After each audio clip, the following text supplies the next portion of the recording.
Mary is the HR supervisor in this big office, and she is very into the rules of the office and takes them very seriously because she wants everyone to be safe. And she's just as into her birds. And I can relate because I have a cat who I'm very, very close with.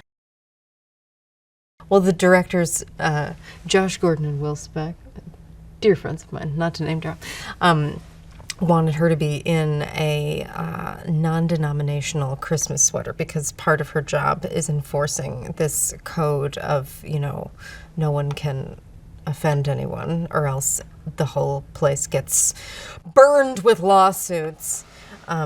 So they had a guy knit this incredible Christmas sweater with all different types of things. Some of them have no religious significance. They're just objects tossed on the sweater.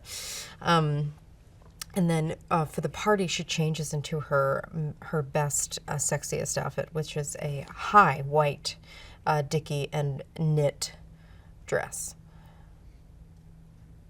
Very sexy.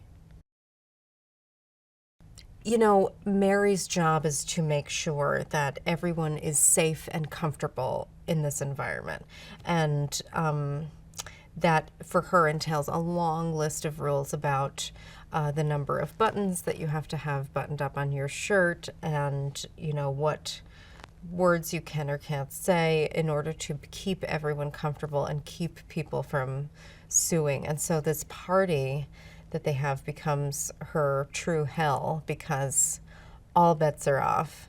So she's sort of running around trying to just manage these situations so no one gets hurt or sued.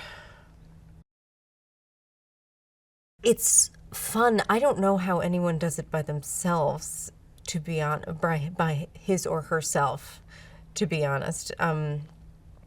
Josh is more of the action and planning guy.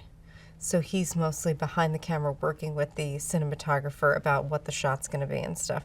And then Will is more of the, acting director guy. And so it's such a comprehensive experience on set because they're so in sync with each other, and it's like they're, two fingers on one hand, but the sort of hand that only needs two fingers, like a chameleon's hand. And so they're working in tandem and everything's covered at the same time.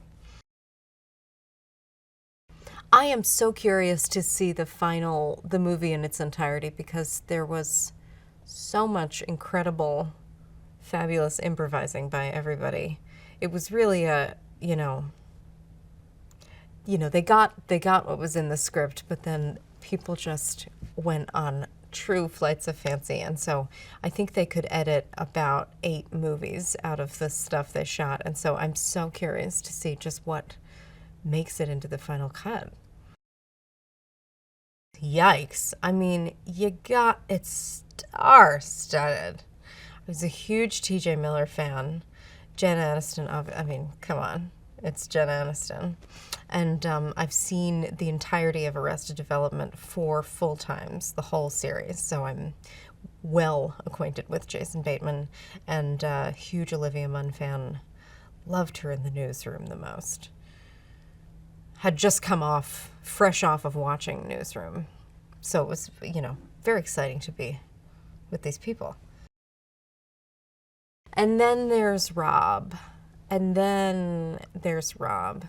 Huge comedy hero for not just for your average citizen, but he's like a comedian's comedian. He's like hailed as one of the founding fathers of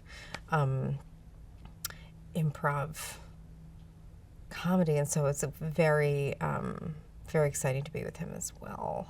And we had a little sexual tension thing going on. Okay, Star Wars fans, for Return of the Jedi, did you know that Harrison Ford suggested that Han Solo sacrifice his life to save his friends? But George Lucas declined. What do you think? Would it have been a good idea? For this and more movie facts, click on more videos. Or for more trailers, click on the playlist.